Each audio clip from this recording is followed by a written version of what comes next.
everyone, it's Sharonda from Pay or Wait. Today I'm going to be reviewing The Handmaid's Tale Season 3, Episode 9, Heroic. Y'all, do it seem like I have energy? Because I don't. Because I've been up for 48 hours straight. I think I've only slept 2 hours in between those 48 hours. I'm tired. I look tired. I feel tired. But I'm going to give you all of the energy that I have left in my body to go ahead and get this review recorded so I can make sure that it is loaded on time while I am at Comic-Con. So, the episode opened up, I was all excited because the music is like, ooh, baby, do you know it is worth? Ooh, heaven is a place called earth. I was jamming, and then all of a sudden, we went to the hospital. And so we see of Messi. She was shot at the end of last week's episode.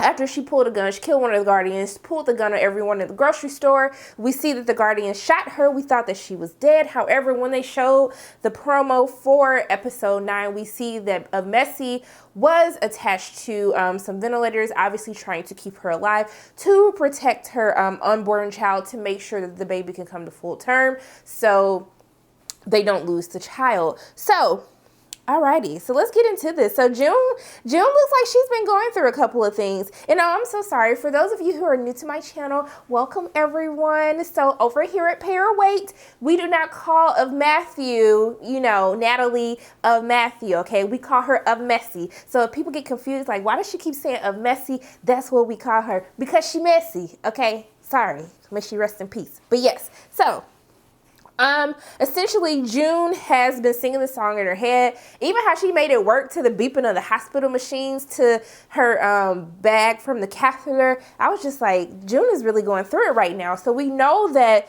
of Messi is brain dead, and so they're basically trying to keep the baby alive, trying to keep her body alive so the baby can continue to grow, so they don't lose both mother and child. And so Jun has been there for 32 days praying. And so essentially she is not allowed to leave until, you know, of Messi, possibly a miracle, could wake up. But until the baby is born. And so this is obviously her punishment for the treatment that she had of Messi in the previous episode, even leading to her to basically have this mental breakdown, which led her to pulling a gun on everyone and end up getting shot. We see that the wives come to pray over her daily. Even the handmaids come to pray with Jun as well. We also see that Janine is back after she got her behind beat. I was like, y'all, why y'all always gotta beat up on Janine? She is just such a precious gift, okay? She is just so nice, so kind. She was the only one trying to stand up for a Messi, and then she beat her ass. I was just like, can we just give Janine some type of break? I feel like she's being abused by everyone. If it's not a Lydia, it's a Messi or somebody else. I just need y'all to let her live for an entire season, please and thank you. So we see that her eye is affected now because of how she beat her. And so Jun's talking about the different smells, how the wives smell like the ceremony, how the handmaids smell like the supermarket, how Janine, she can smell the infection that is in her eye. And so when Janine is very self-conscious about it, she pulls her hair out to cover her eye, but Lydia makes her put it back up because she just says we should not be worried about vanity.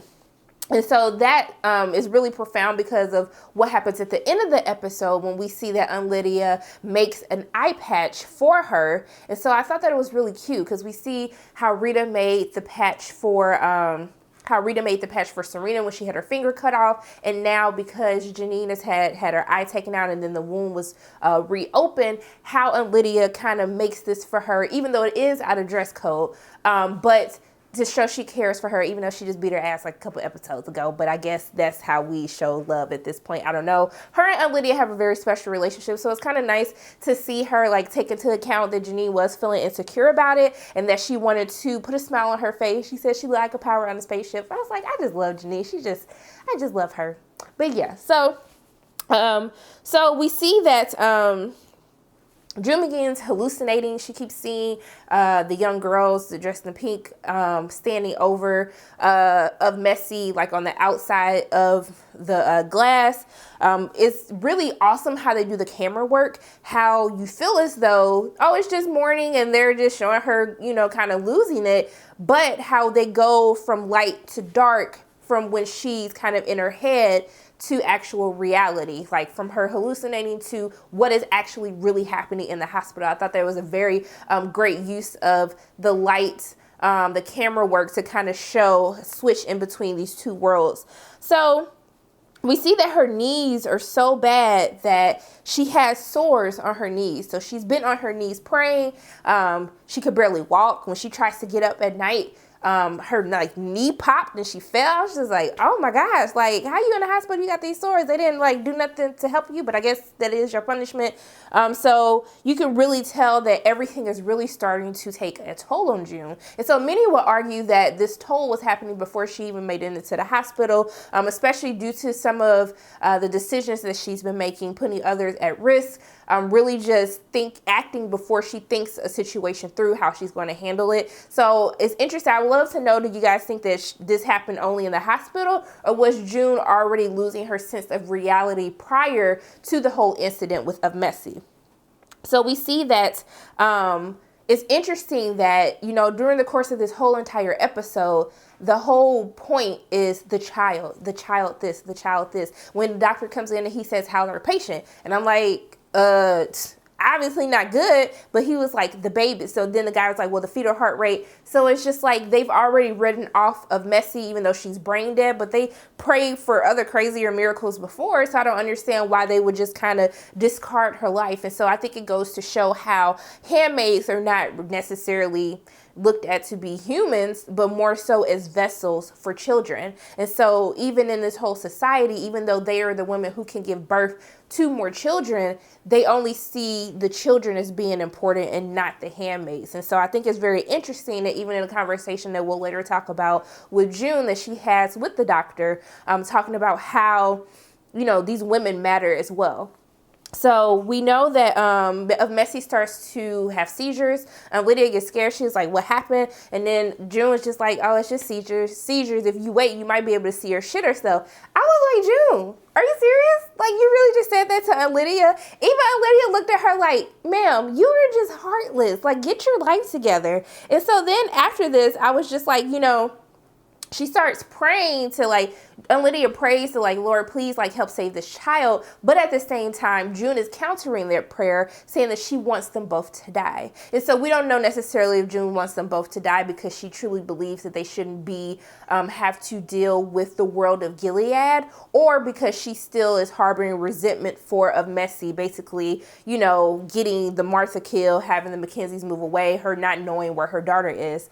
And so we see that, they do a point to make it show that there's a scalpel that the doctor places in the medical bin. And so Jun looks at it, and I was just like, Lord, this girl finna go get this scalpel.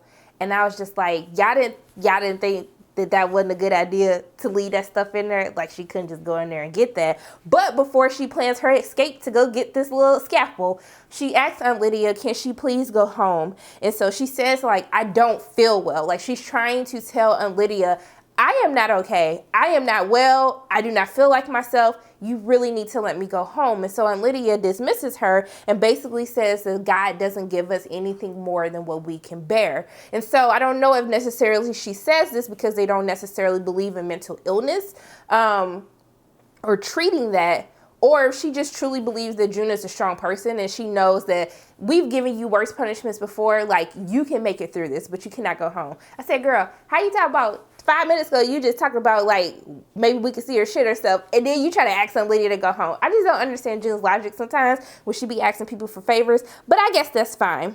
So she basically, at night, goes into the little medical bin trying to get this dang old scalpel, okay? Then she got stuck by a needle, and I was like, oh my God, it was too much for me, y'all. It literally made the insides, made me queasy. I was just like, I can't do this. I have a fear of needles. It's real bad. So she ends up getting a scalpel, and clearly we know that she wants to use it on Messi. She's basically been trying to kill her and the child this entire episode. And she's basically, in her mind, she thinks that what she's doing is right. She needs to save them. She needs to save of Messi from being tortured by these machines. She needs to save this child from being born into the society of Gilead. And so in her heart of hearts, she truly believes that she is doing the right thing. But before she can even do that, Janine walks in, and Janine basically, she talks about how she hasn't been praying of Messy because she still feels a certain type of way because she beat her ass. So I could see why she would feel that way. And even June was like, I get it.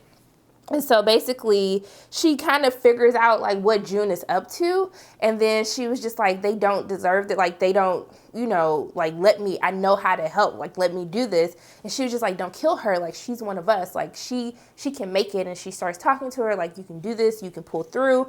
And so basically she asks June to give her the scalpel. And June is just like, no. And so Janine gets upset. She was just like, when did you become so selfish? You only think about yourself. You only think about the issues that affects you. And then June tells her to get out. And then Janine just says, you're different. And I don't like it. I was like, Janine, you better tell her, okay? But this wasn't the first time that June tries to take of Messy's life. We see that earlier in the episode that she actually tries to constrict one of the tubes going that gives of Messy air.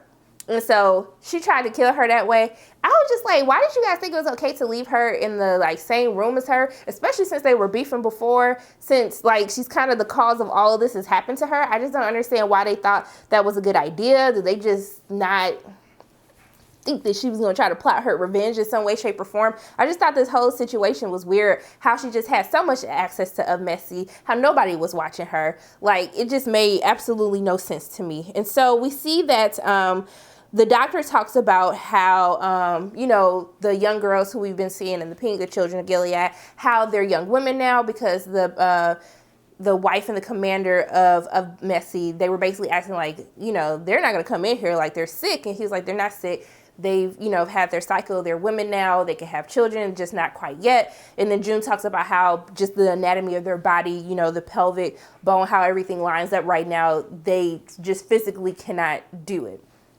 And so it's just really crazy because you see these young girls, and what's, the most frustrating for me, and especially when I think about Serena, is how you've worked for this society. You came up with this society, but you're basically putting these women through torture, because what if they can't get pregnant and then they have to do these ceremonies? Think about the psychological impacts that it will have on these young girls, where they're only being raised to basically use their bodies to have children, to find a husband. And then what happens when they can't fulfill all of these duties that are basically, asked of them? And so I just never think that Serena ever thought this fully through. Why? I'm sure some of the wives have issues with Gilead and they just aren't saying anything. And so the fact that they're even talking about these young, these girls aren't even going fully through puberty, and they're just talking about them having kids, it's just really scary to me to actually watch.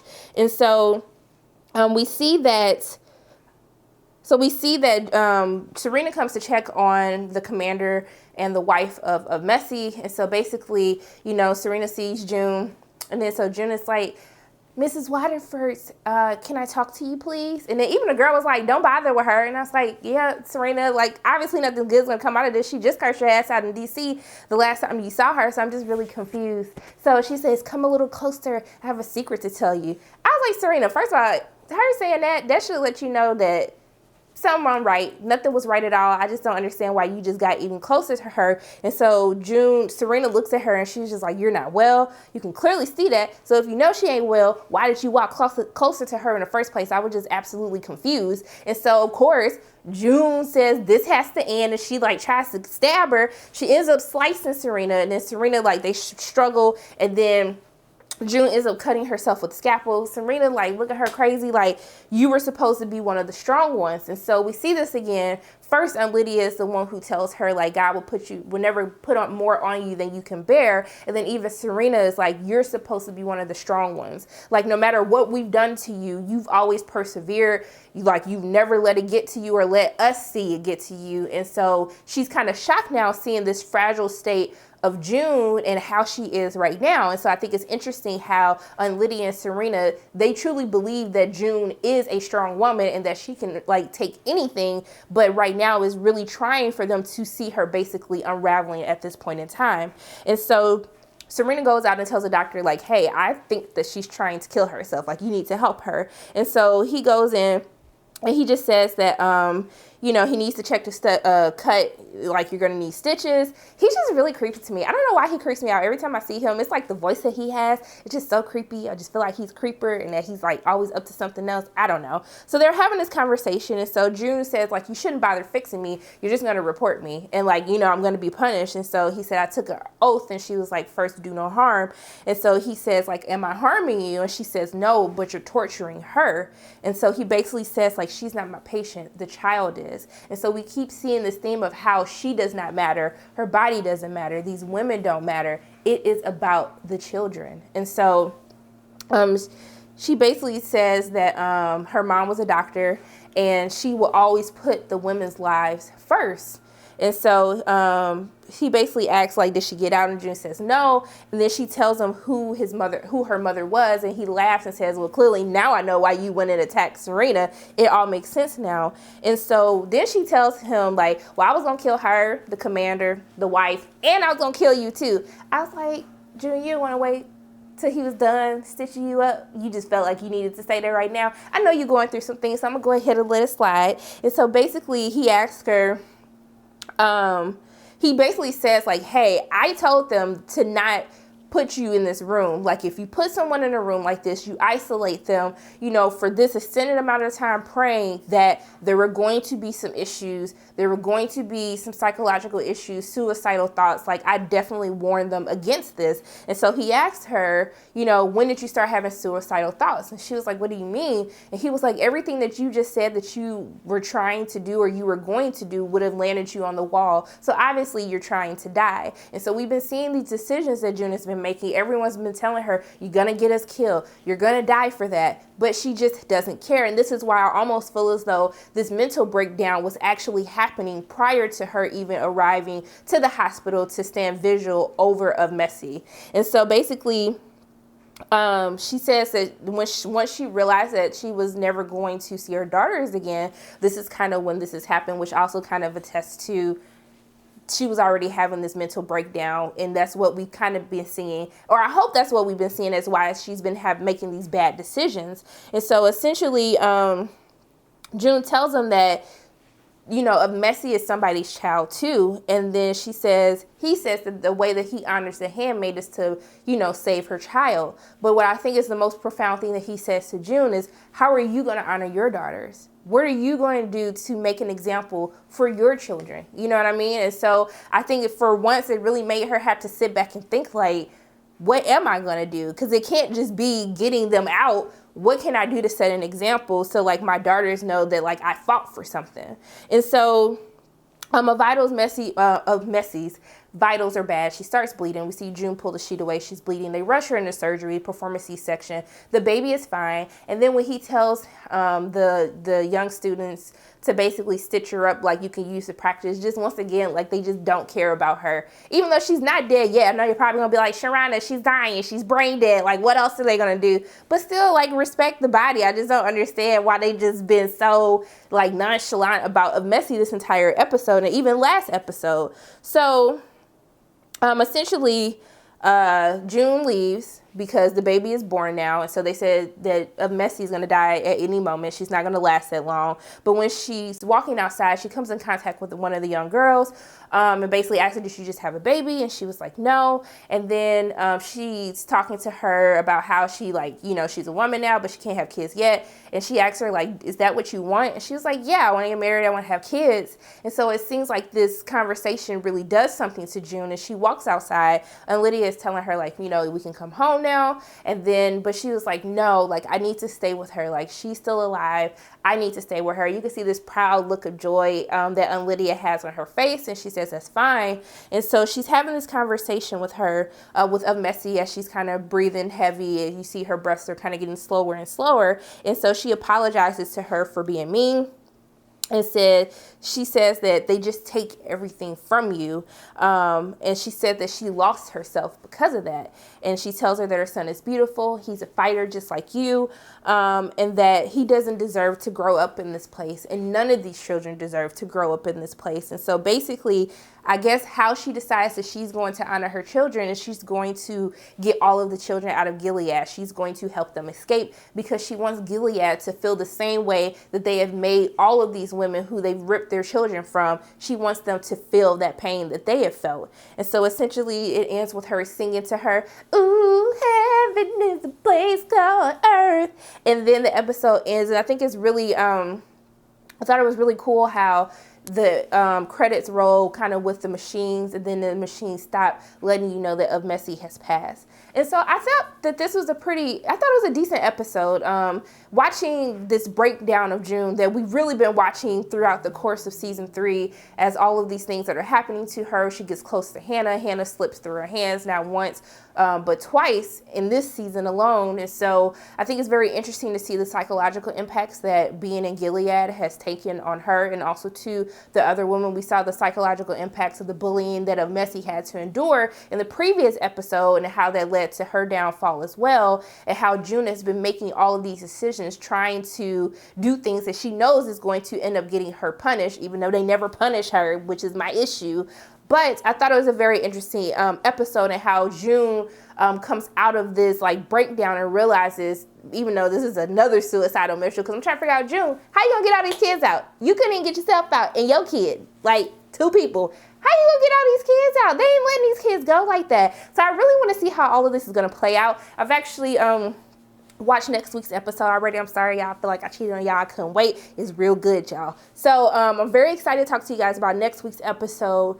But yeah, overall, I thought it was cool. Like, I respect Of Messy. Y'all know I don't like her, but I felt a certain type of way after last week's episode. But I do like how they kind of tie all of this up, how they show how they devalue the handmaids' bodies, even though they claim that they value it because they're bringing children into this world. But at the end of the day, it's about the child and not the woman. And so I think it'd be very interesting to see how the rest of this season plays out. Is Jun going to be successful in getting these children out? I don't know. She's probably going to die. I'm sure she's going to get somebody else killed doing all of this.